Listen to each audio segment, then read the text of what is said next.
안녕하세요. 서울특별시의회 의정포커스 김현웅입니다. 안녕하세요. 김경란입니다. 지난달 서울특별시의회는 조례 30선 중 단독 조례 10개를 대상으로 시민투표를 진행했는데요.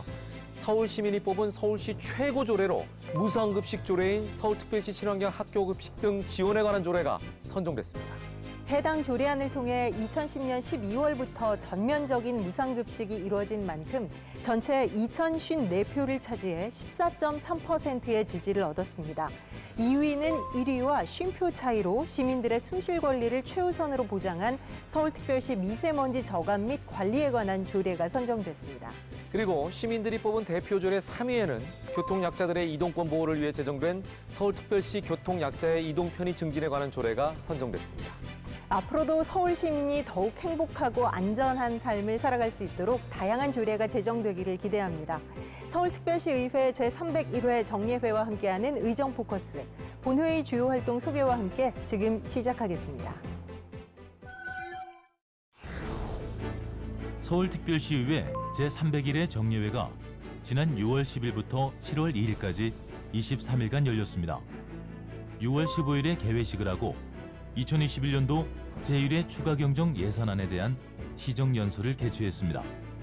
이어서 6월 16일부터 6월 22일까지 각 상임위원회별로 소관, 실, 본부, 국, 업무보고 후 각종 안건을 심사했으며 6월 23일부터 6월 28일까지 예산결산특별위원회를 개최 2021년도 제1회 추가경정 예산안을 심의했습니다.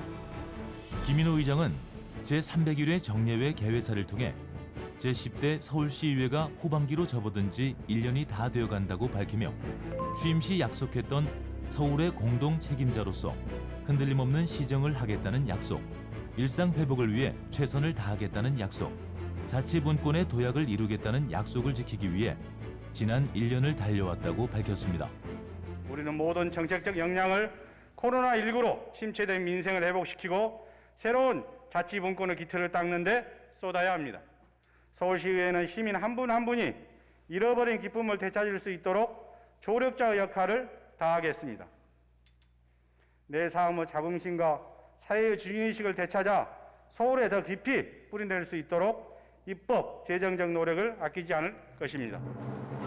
아울러 6월 15일, 6월 23일 두 차례 열린 운영위원회에서는 서울특별시의회 지식재산 특별위원회 구성 결의안, 항공기 소음 특별위원회 활동기간 연장안, 서북권역 교통환경 개선 특별위원회 활동기간 연장안 등을 심사했으며 2020 회계연도 시장비서실 소관, 정무부 시장실 소관, 시의회 사무처 소관 세입 세출 결산 승인안을 심사했습니다. 이어서 6월 29일부터 7월 1일까지 3일간 서울시정 및 교육행정에 관한 질문을 하며 마지막 날인 7월 2일 본회의를 열어 상임위원회에서 심도 있는 논의 끝에 부의된 안건을 처리했습니다. 서울특별시의회 제301회 정례회에서는 조례안, 동의안 등을 비롯해 모두 137건의 안건을 심의 처리했습니다. 제301회 정례회에서 개최된 예산결산특별위원회에서는 올해 첫 추가 경정 예산안 심의가 있었는데요. 코로나 장기화에 따른 침체된 민생경제 회복과 일자리, 방역 등 현안 문제 극복을 최우선으로 예산안을 의결했다고 합니다. 특히 정치적인 계산보다도 시민이 정말 필요로 하는 사업이 반영될 수 있도록 노력했다고 하는데요. 세부적으로 어떤 내용들이 있는지 예산결산특별위원회의 주요 심의 내용 소개해드리겠습니다. 예산결산특별위원회가 제1회 추가경정 예산안을 최종 확정했습니다. 예산결산특별위원회는 6월 23일부터 6월 29일까지 5일간 논의한 후 7월 2일 서울시와 서울시 교육청이 제출한 제1회 추가경정 예산안을 수정 의결했습니다. 서울시의 추경 예산은 서울시가 제출한 예산안보다 212억 원을 증액한 44조 6,706억 원으로 서울시 교육청은 당초 제출한 10조 8,491억 원에서 총액의 변화 없이 354억 원을 각각 증감 조정해 확정했습니다. 서울시의 제1회 추경 예산은 코로나19 피해 중소기업, 소상공인을 대상으로 총 2조 원 규모의 융자와 폐업 소상공인의 보증 전환을 지원하고 서울시민 안심 일자리와 2021 희망근로 지원 사업을 진행함으로써 올해 말까지 직접 일자리가 19,566개 창출될 수 있도록 증액 확정했습니다. 또한 서울시 교육청의 추경 예산은 코로나19에 따른 교육 환경 변화로 미래교육 수업 체제로의 전환을 위해 태블릿 PC 구매 및 무선 AP 구축, 안전한 학교 환경을 조성하는 데 집중 투입됩니다. 아울러 추경안 심사와 더불어 2020 회계연도 결산에 대해서도 승인하며 의결에 앞서 매년 반복적인 2월, 과다한 불용 등 비효율적인 예산 집행 사례를 개선하도록 요구했습니다. 서울특별시의 예산과 결산을 심사하는 것도 중요하지만 한정된 예산을 어떻게 효율적으로 사용하느냐가 참 중요한데요. 이에 서울특별시의회에서는 예산에 대한 분석 연구를 하는 특별위원회, 예산정책연구위원회를 운영하고 있습니다. 특히 코로나19 장기화뿐만 아니라 지방재정 분권을 추진하는 시기인 만큼 이 효율적인 재정 운영은 무엇보다 중요한데요. 오늘 정책톡톡에서는 서울특별시의회 예산정책연구위원회 김경 위원장을 만나 자세한 이야기를 나눠보도록 하겠습니다.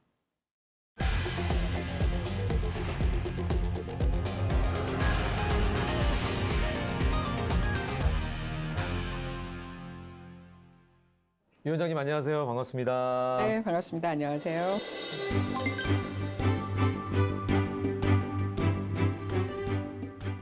어, 2021년 하반기의 첫 회기였던 제301회 정례회가 끝이 났습니다. 그동안 어떻게 지내셨는지 근황을 좀 말씀해 주시죠. 네. 코로나19 방역 조치가 상당히 강화된 관계로 사실은 이제 현장 중심으로 의정 활동을 상당히 하고 싶었는데 큰 제약이 많이 있었습니다. 그래서 여러 시민들 접촉하는데 많은 문제가 있었고요. 이제 그럼에도 불구하고 저희가 예산정책연구위원회 위원장으로서 코로나19 방역과 또 그들을 지원해야 되는 그런 막중한 책임을 또 가지고 있고요. 제가 또 상임위는 도시계획관리위원회에 있습니다. 그래서 그런 부동산 정책, 주택 정책에 대해서 많이 고민을 하고 있습니다. 예산정책연구위원회 위원장으로 지금 일을 하고 계시니까 그러면 이 위원회는 어떤 일을 하는 곳인지 소개를 좀 자세히 해주시죠. 네. 이제 말 그대로 좀 연구의 개념이 들어간 거죠. 먼저 저희 구성부터 간단히 말씀드리면 시의원님들 15명이 포함되어 있고요. 그리고 외부 전문가들 10명, 그래서 총 25명으로 구성된 위원회입니다. 예산에 관련된 연구 활동을 통해서 서울시 의회의 어떤 예산이라든지 재정 분야의 역량 강화와 재정 분권 강화에 기여를 하고 있습니다. 참 어려운 시기에 이제 위원장 역할을 맡으셨어요. 어떤 부분에 좀 중점적으로 이 중요도를 가지고 활동을 하고 계신지 말씀을 좀 해주시죠. 네, 뭐 작년 9월이니까 그 무엇보다도 코로나19 상황 이 자체가 정말 우리에게는 처음 겪는 그런 어떤 팬데믹이었잖아요. 그렇죠. 그래서 이것 때문에 작년에 사실은 추경을 4차례나 했습니다.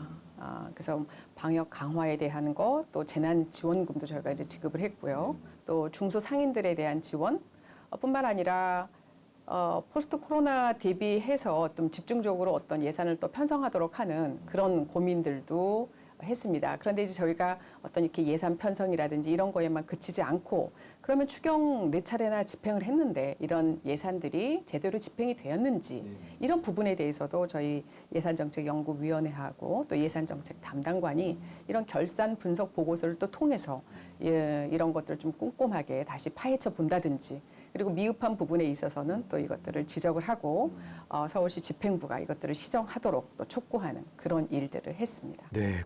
지난해 지방자치법 전부 개정안이 통과되면서 지방자치 시대가 이제 본격적으로 열렸어요.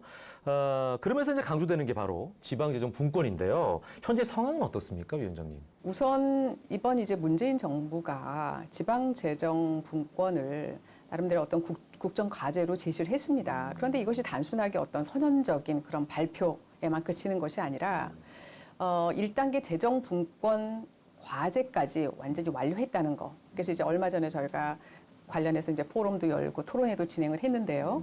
정부가 장기적으로 어떤 생각을 가지고 있냐면 국비와 지방비 비율을 6대 4로 하겠다라고 생각을 하고 있습니다. 정말 참 어마어마한 거죠. 그래서 2019년도에서 20년까지 일단 1단계 재정 분권을 완료를 했고요. 그리고 이번 이제 2단계까지 다시 말해서 내년까지 7대 3까지는 맞추겠다라고 하는 목표를 설정해 놓고 열심히 달려가고 있습니다. 자, 지난 2월 예산정책연구위원회 연구의 발표가 있었습니다. 굉장히 의미 있는 자리였을 것 같아요. 예, 이때 재정분권에 관한 의견을 비롯해서 서울시에 필요한 예산 재정에 관한 논의가 있었다고 들었는데요. 어떤 연구 결과들이 발표가 됐나요? 네, 그때 저희가 이제 발표한 거는 문재인 정부 재정분권 평가와 과제라고 하는 그런 주제로 정부가 추진하고 있는 1단계 그리고 이제 내년까지 이루어지는 2단계 재정 분권에 대한 그런 논의를 했었고요. 뿐만 아니라 기후 예산에 대한 어떤 그 기후 예산제 도입에 대한 그런 논의 그리고 서울시 사회복지 재정 분석에 대한 연구 결과를 공유하는 그런 시간들을 가졌습니다. 네. 예산정책연구위원회 활동이 이제 앞서도 말씀하셨지만 코로나19 상황 속에서 더욱 중요할 것 같습니다. 앞으로 어떤 활동을 하실 계획을 갖고 계십니까? 실은 저희 예산정책연구위원회는 2019년에 1기로 처음 만들어졌습니다. 예, 그래서 이제 지금 3기에 접어드는 어떻게 보면 정말 신생위원회라고도 볼 수 있습니다. 그래서 지금까지는 이 어떤 위원회의 틀을 잡고 그리고 여러 연구라든지 또 의원님들이 학습을 통해서 좀 실력을 쌓아가는 다시 말해서 뭐 역량을 좀 강화하는 그런 시기였다면 이제부터는 조금 더 서울시와 서울시 교육청에 대한 예산, 정책 그리고 어떤 재정 분권에 대해서 좀 더 날카로운 시각으로 분석, 연구하는 그런 우린 위원회가 될 수 있도록 그렇게 어떤 나름대로의 좀 상당한 예리한 워치독 이런 역할들을 하기 위해서 노력하겠습니다. 네. 어느덧 2021년 이제 하반기가 본격적으로 시작이 됐습니다. 앞으로 위원장님의 계획과 목표가 있으시다면 뭘까요? 네, 제가 10대 서울시의회 의원으로서 4년 임기 중에 벌써 3년이 지났습니다. 이제 남은 것은 딱 1년 남아 있는데요. 정말 교직을 떠나서 정치에 처음 입문하는 그런 마음, 그 초심 그대로를 지키자라고 하는 생각들 계속 간간히 했습니다. 마찬가지로 그런 어떤 처음의 마음, 초심을 그대로 가지고 서울 시민들을 위해서 헌신하는 그런 마음을 가지고 있고요. 그렇기 때문에 앞으로 주어져 있는 이제 남은 이 1년 동안 소명의식을 가지고 제가 맡은 예산정책연구위원회 그리고 제가 속해 있는 도시계획관리위원회에서 또 시민을 위해서 최선을 다하는 그런 의원이 될 수 있도록 노력하겠습니다. 네. 앞으로도 위원장님의 활동과 활약 기대하겠습니다. 오늘 말씀 고맙습니다. 네, 감사합니다. 서울특별시 의회 제301회 정례회에서 상임위원회는 각 소관부서에 대한 업무 보고와 주요 안건을 심사하며 23일간의 여정을 마무리했습니다.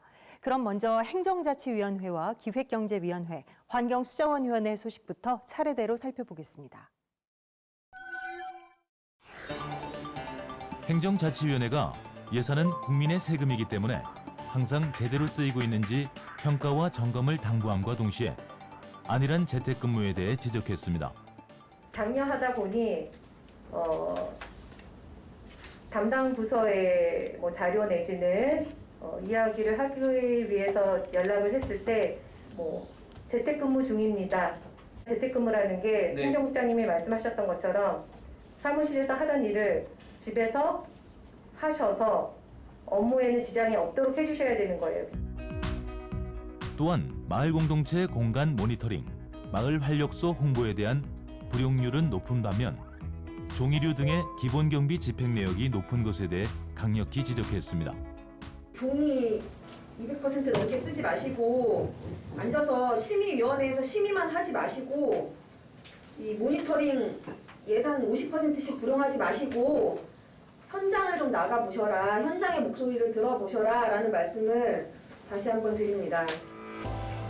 코로나19라는 변수 속에서 상당수의 사업들이 제대로 진행되지 못하는 한계가 있음을 이해하지만 다른 방안을 찾는 것이 서울시의 역할이라는 의견도 이어졌습니다.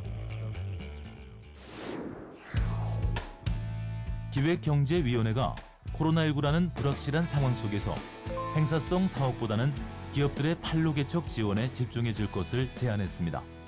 이제 코로나를 겪으면서 기업들이 굉장히 어렵고 또 판로도 너무 어려운데 기술 지원금을 늘린다고 하고 또 거기에 본인들의 어떤 그런 기술이나 이런 것들이 이제 검증이 된다고 하면 다른 사람들한테도 확산이 되고 다른 기업들한테도 그렇게 될 것 같거든요. 또한 2020년도 노동민생정책관 소관 세입 세출 결산 및 예비비 지출 승인 심사에서 많은 집행 잔액에 대해 아쉬움을 표했습니다. 코로나19 때문에 다른 부서보다도 더 많은 예산을 갖다가 받아간 것 같은데 그걸 갖다가 좀 더 세밀하게 좀 촘촘한 그 사업 계획을 좀 잡아서 했어야지 더 서민 경제에 도움이 되지 않았냐 그런 아쉬움이 많겠습니다. 한편 8건의 사무 관리비를 전용해 인건비 등으로 사용한 것은 있을 수 없는 일이라며 깊은 고민을 해줄 것을 촉구했습니다. 환경수자원위원회가 전용한 예산을 다른 사업에 사용하는 것은 문제가 있다고 지적했습니다. 일단 그 북서울꿈 서울 창평 유지관리비에 1억 5천 원 예를 들어서 예산 전용을 했지 않습니까? 집행 잔액이 사실은 남았었는데 이거를 또 리모델링 쪽으로 명시이월 포괄 쪽으로 시켜서 명시이월 시켰단 말이에요. 이러한 절차가 맞는 거예요? 또한 선유도 보행장교 및 월드컵 분수 조성 사업이 통합되면서 일정이 늦어지는 부분을 지적하며 사업 전부터 면밀히 검토하지 못한 것에 대해 아쉽다는 의견도 있었습니다. 당초에는 왜 각각 사업을 진행하려고 결정을 하셨던 건가요? 일정은 일정대로 늦어지고 예산은 이렇게 계속 사고율하게 되고 이런 상황이 발생을 하는 거잖아요. 한편 하천 점용 허가를 받지 않은 서울 마리나의 징수 문제를 언급하며 이로 인한 악영향에 대해 우려를 표명했습니다.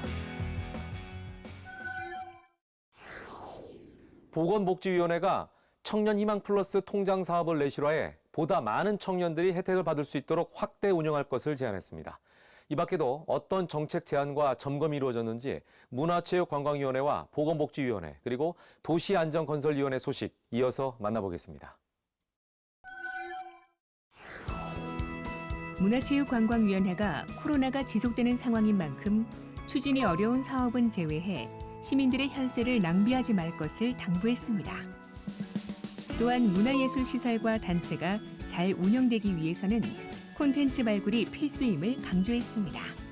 콘텐츠가 없는데 홍보를 아무리 잘한들 거기를 한 번 간 사람들이 야 그래 그거 보니까 홍보한 만큼 진짜 가볼만 하더라 라는 말이 안 나오면 홍보에 100억을 쏟아부어도 사실은 절대 승산이 없어요.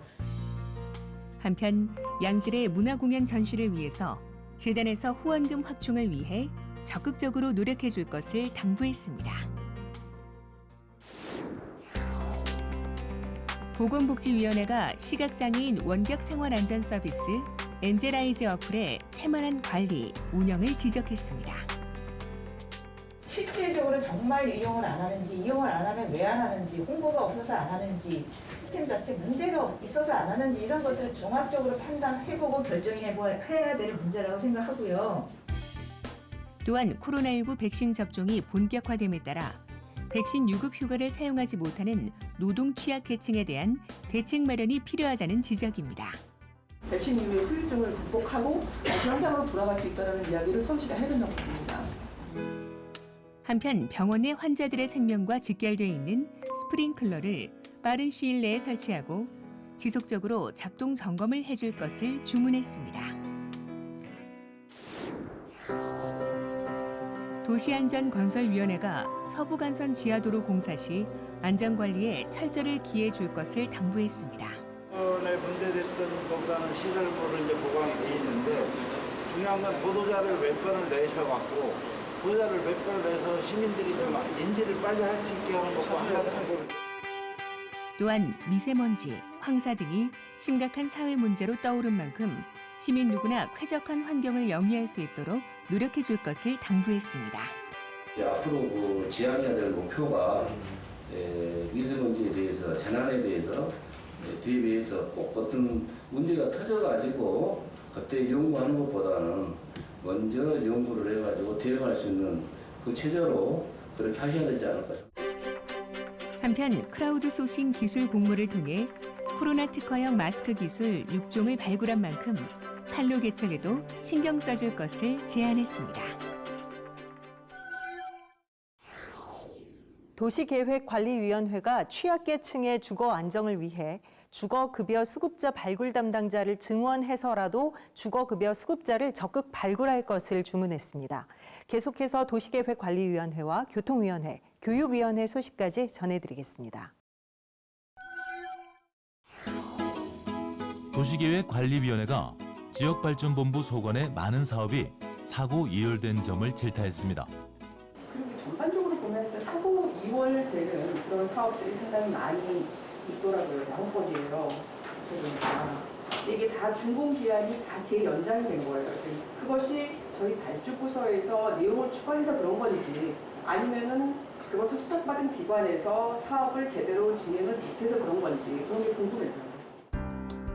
또한 서울주택도시공사가 진행하는 역세권 청년주택 사업의 자치구 권한 이양에 대해 우려를 표명했습니다. 그럼 뭐 자치구에서 그 부정적 의견을 주면은 사업 진행이 쉽지 않은 건 사실이잖아요. 자치구에 이렇게 그러한 그 초기 검토 의견이나 이런 부분을 시에서 반영하게 되면은 자치구는 아무래도 시보다는 민원의 영향을 더 받을 수가 없어요. 한편 노원구 차량기지 일대에 조성 예정인 서울 바이오 메디컬 클러스터에 대해 불확실한 대형 병원 유치와 근거리 복합 쇼핑몰 중복 건설 문제를 지적하며 재검토할 것을 요구했습니다. 교통위원회가 지역 주민은 물론 수도권 인근 주민들의 기대를 모으는 영동대로 지하공간 복합개발 사업 추진에 박차를 가해줄 것을 주문했습니다. 결국 이 공기가 지연이 되거든요. 결국 불편을 겪게 되는 거는 시민들이 그래서 이런 부분에 대해서 조금 박차를 좀 가해주실 필요가 있잖아. 네. 도기본에서도 빨리 이렇게 뭐 명확한 입장을 정해가지고.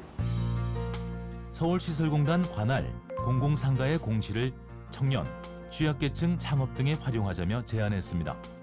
장애인들이나 사회적 기업 같은 그런 사회적 약자들한테도 저렴한 임대 기회를 좀 제공해서 우리 취약계층의 일자리 창출을 할지 또 사회적 서비스가 적극적으로 좀 확대될 수 있도록 그렇게 하는 것도 저는 방법이라고 생각합니다.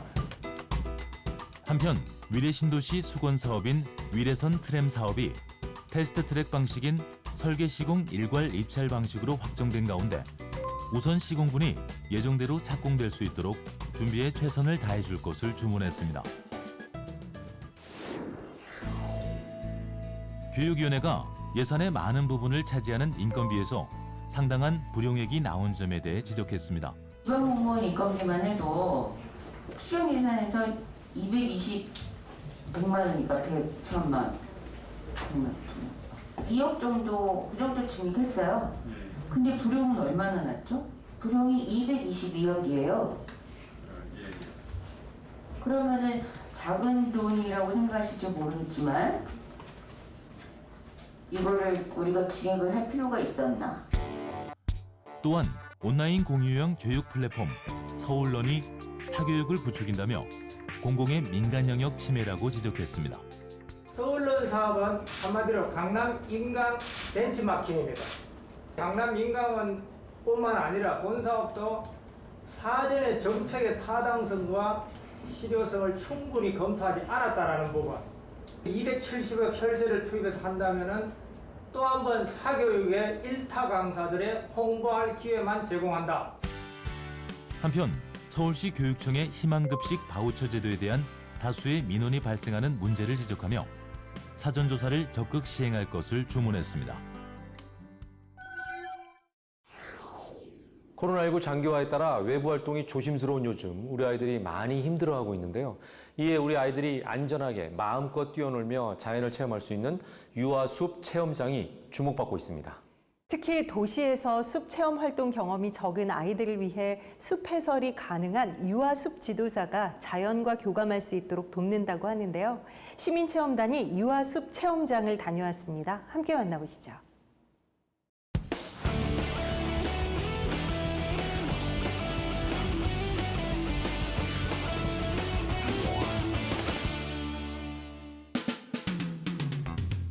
서울의 볼거리, 즐길거리를 찾아서 시민체험단이 나섰다. 이번엔 시민체험단 최초, 어머니와 아이로 이루어진 특별한 체험단 두 쌍이 함께했다는데 눈으로 보고 만져보고 자연 속에서 느끼는 오감 만족. 유아숲 체험원에서 어떤 일들이 일어날지 함께 가보시죠.